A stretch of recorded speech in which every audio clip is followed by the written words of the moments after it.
எல்லாருக்கும் வணக்கம்.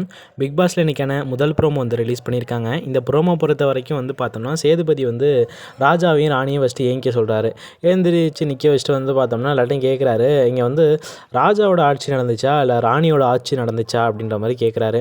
அதுக்கு அருண் ஏந்திச்சு வந்து பார்த்தோன்னா, ரெண்டு சைடுமே வந்து பார்த்தோன்னா தளபதியோடைய பவர் தான் வந்து இருந்தது அப்படின்ற மாதிரி அருண் அவர்கள் வந்து சொல்கிறாரு. முத்துக்குமரன் என்ன சொல்கிறாரு அப்படின்னா, சிம்மாசனத்தில் எதுவும் எதுவும் போட்டு ஒட்டி வச்சிட்டாங்களா அப்படின்ற ஒரு சந்தேகம் இருந்துச்சு சார் அப்படின்ற மாதிரி சொல்கிறாரு.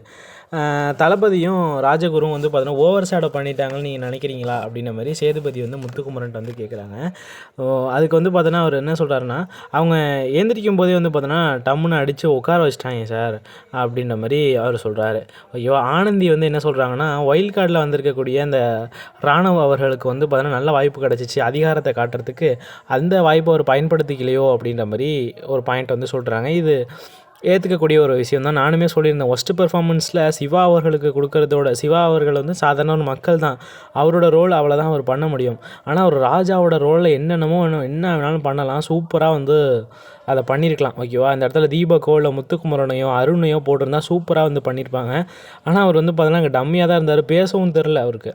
ஓகேவா, அது உண்மை தான். ஆனந்தி சொன்னது கூட உண்மை தான். ஒஸ்ட்டு பெர்ஃபார்மன்ஸில் கூட அவர் தான் நம்ம செலக்ட் பண்ணியிருக்கணும்.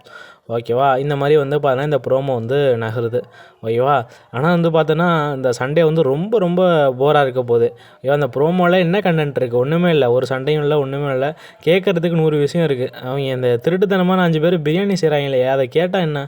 ஓகேவா, அதை கேட்க மாட்டாங்களே, கேட்கவே மாட்டாங்க. இது எத்தனை நாள் இந்த பிரியாணி செஞ்சு சாப்பிட போகிறாங்கன்னு பார்ப்போம், வெயிட் பண்ணி பார்ப்போம்.